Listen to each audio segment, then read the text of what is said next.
Hello hi नमस्कार. तर सुषमाज कुकिंगमध्ये तुमचं आणखीन एका नवीन व्हिडिओसोबत स्वागत आहे.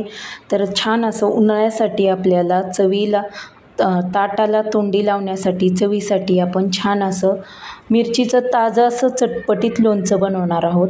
तर मी इथे 30 ते 35 मिरच्या घेतल्यात अर्धा पावशेरच्या मापानुसार. तर वजनी अर्धा पावशेर होतील एवढ्या मिरच्या घेतल्यात. तर मी मिरच्या छान अशा स्वच्छ धुवून घेतल्यात पाण्याने.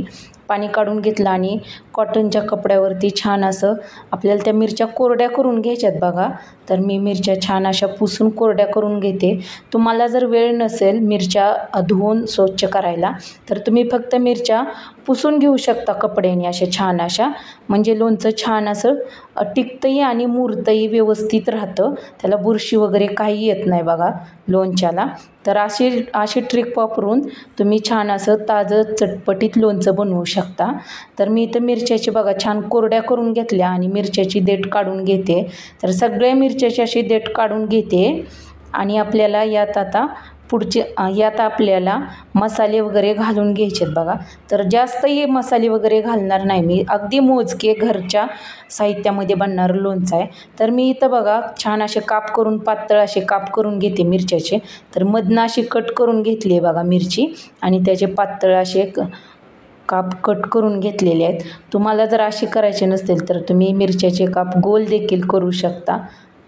तर मी असे सर्व काप पातळ असे करून घेतलेले आहेत. त्यानं लोणचंही लवकर मुरतं आणि मसालाही व्यवस्थित लागतो. तर इथं मी भांड्यात काढून बाउलमध्ये काढून घेतल्यात बघा मिरच्या, बघू शकताय तुम्ही. तर यावरती आता आपल्याला मीठ घालून घ्यायचं आहे मिरच्यावरती. तर छान पातळ पातळ काप झालेत बघायचे. तर मी पोहे खायच्या चमच्याने 2 चमचे मीठ घालून घेतले मिरच्यावरती आणि बघा हे सर्व मिक्स करून घ्यायचं आहे. मिरच्यांना चांगलं व्यवस्थित लावून घ्यायचं आहे मीठ. तर मी व्यवस्थित मीठ लावून घेते मिरच्यांना आणि थोडा वेळ बाजूला ठेवलं झाकून. तर आता बघा मसाले घेतलेत काय आपल्याला लोणच्यात घालण्यासाठी. तर मी इथं धने घेतलेत बघा 2 चमचे. 2 चमचे धने घेतले आणि मोहरी घेतली 2 चमचे आणि मेथीदाणे घेतलेले आहेत 1 मोठा चमचा आणि बडीशेप 1 चमचा घेतलेली आहे मोठा. तर हे सर्व भाजून घ्यायचं आहे आपल्याला. जास्तही भाजून घ्यायचं नाही. थोडासा याचा वास आला ना आणि थोडासा कलर चेंज झाला ना की बंद करायचा गॅस आपल्याला. तर बघा इथं छान असे मी मसाले कमी आचेवर गॅसच्या मी मसाले भाजून घेते. तर इथं आपले मसाल्यांचा बघा कलर छान असा आलेला आहे. तर यामध्ये तीळ राहिले होते घालायचे. तर मी तीळ उशिरा घालून घेतलेले आहेत कारण तीळ उडतेत म्हणून.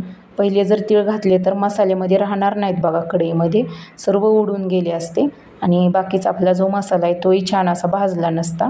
तर मी लास्टला असे तीळ घालून घेतलेले आहेत. तर बघा छान असा आपला मसाला भाजून झालेला आहे. तीळ उडत आहेत बघा, म्हणजे आपला पूर्ण मसाला भाजलेला आहे. तर आता मी एका प्लेटमध्ये काढून घेतला आहे आणि थोडासा थंड करून घेते बघा मसाला. तर इथं थंड करत आहे थोडासा. 1 ते 1.5 मिनटं मी ते थंड करून घेतलेला आहे मसाला आणि मिक्सरचं भांडं घेतलं आहे. मिक्सरच्या भांड्यामध्ये छोटं भांडं आहे ना ते घ्यायचं आणि त्यामध्ये आपल्याला सर्व मसाला घालून घ्यायचा आहे आणि मिक्सरला 1 ते 1.5 मिनटं असं फिरवून घ्यायचं आहे. जास्त वेळही नाही. तर मी फिरवून घेतले आहे मिक्सरला बघा. आणि कसं जास्त हे मोठं पण नाही आणि बारीक पण नाही. तर असा आपल्याला छान असा मसाला करून घ्यायचा आहे. तर मी घेतले बघा आणि कढई घेतली. कढईमध्ये आता आपल्याला तेल ओतून घ्यायचं आहे. तर इथं मोठं चमचे मी 2 ते 3 चमचे तेल ओतून घेतले बघा कढईमध्ये. तर आपल्याला यामध्ये आपल्याला हिंग घालून घ्यायचं आहे 1 चमचा. 1 मोठा चमचाभर असं हिंग घालून घ्यायचं आहे बघा. तर तेल आपलं गरम झालेलं आहे. छान कडक करायचं, गरम करायचं तेल. कडक गरम झालं ना की त्यामध्ये आपल्याला हिंग घालून घ्यायचं आहे. तर मी इथे हिंग घालून घेतलं आहे कढईमध्ये. तर हिंग छान असं तळल्यासारखं दिसलं ना की यामध्ये आपल्याला हळद घालून घ्यायची 1 चमचा. तर मी हळद घालून घेतली आणि छान असं मिक्स करून घ्यायचं आहे बघा हळद आणि हिंग.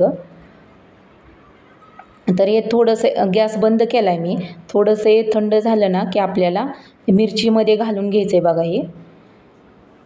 तर बघा आपल्या मिरच्या छान अशा मुरलेल्या आहेत मिठाने. तर मिक्स करून घेतल्यात मी. आणखीन एकदा मीठ आणि मिरच्या आहेत ना तर हे असं मिक्स करून घेतले, बाजू पलटून घेतली मिरच्यांची. तर यामध्ये लिंबू पिळायचा बघा. लिंबाने पण छान चव येते आपल्या मिरचीच्या लोणच्याला आणि आंबटपणा येतो थोडासा. तिखट आंबट असं लोणचं होतं. तर यामधल्या बिया काढून घ्यायच्यात बघा आपल्याला. तर मी तसंच लिंबू कापून आपण पिळून घेतलं होतं. मी डायरेक्ट या मिरच्यामध्ये पिळलं, त्याच्यामुळं बिया पडल्या होत्या. तर मी बिया काढून घेतल्यात आणि परत एकदा मिक्स करून घेतली आपली मिरची. तर यामध्ये आपण वाटलेला मसाला होता ना मिक्सरमधला, तो सर्व घालून घेतला आहे बघा यामध्ये. तर आता हे मिक्स करून घ्यायचं आहे परत. खूप सोपी रेसिपी आहे, तुम्ही देखील करू शकता अशी रेसिपी आहे. आणि बघा हे आपलं थंड झालं आहे मिश्रण, तर यामध्ये ओतून घेतले. बघा छान अशी फोडणी दिल्यासारखा वास आला मिरचीचा. तर बघा छान असं आपलं फोडणीच बसल्यासारखी झाली त्याला. तर बघा छान असं दिसायला पण छान आहे आणि चवीला पण खूप छान झालं. लहान मुलं देखील आवडीनं खातील असं हे लोणच्याची मी रेसिपी दाखवलेली आहे बघा. तर तुम्ही नक्की ट्राय करून बघा. हे थोडंसं थंड होऊ द्यायचं बघा लोणचं. तर बघा दिसायला पण खूप असं चमचमीत दिसतं. लगेच तुम्ही ताटाला लावू शकता असं लोणचं आहे हे. जास्त मुरायची पण गरज नाही याला, लगेच खाऊ शकता तुम्ही, असं झटपट असं लोणचं आहे हे. तर आता मी भरणी घेतली बघा काचेची, आणि त्या काचेच्या भरणीमध्ये आपल्याला लोणचं भरून ठेवायचे. आणि तुम्ही हे लोणचं 1 महिनाभर देखील ठेवू शकता. याला बुरशी वगैरे काही येणार नाही. जसं मुरल तसं आणखीन छान लागतो यातला मसाला आणि लोणचंही. तर बघा मी छान असं यामध्ये ओतून घेतले, लोणचं घालून घेतले बघा चमच्यानी. आणि हे बघा आपलं लोणचं किती छान असं झालेलं आहे. चवीला खूप असं भन्नाट लागतं बघा.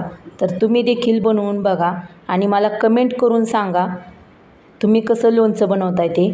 आणि माझी रेसिपी आवडल्यास माझ्या व्हिडिओला लाईक करा, शेअर करा, कमेंट करा आणि माझ्या चॅनलवर नवीन आला असाल तर माझ्या चॅनलला सबस्क्राईब नक्की करा.